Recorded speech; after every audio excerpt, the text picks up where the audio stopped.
Din doi în doi a intrat stupid într-un joc prostesc. Drumuri se închid, bârfele sporesc. Vai, m-ai pus la zid să mă prăpădesc. S-a făcut sordid darul meu ceresc. Poate nu mai știi cum e pe pământ, numai nerozii și nimic sfânt. Punctele pe ei stau ca pe mormânt. Ochii tăi pustii, astăzi unde sunt?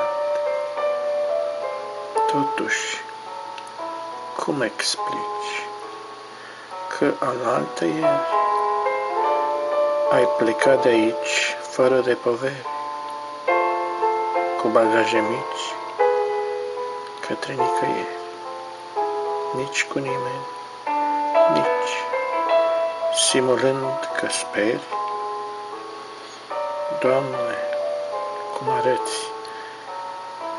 tremurând mereu, tragicul răsfăț, a lucrat din greu, seama totuși dă-ți de acest rateu de singurătăți, și al tău și al meu.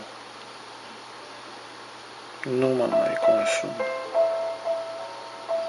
dar mă întreb uimit, cine ești și cum ai ajuns un mit?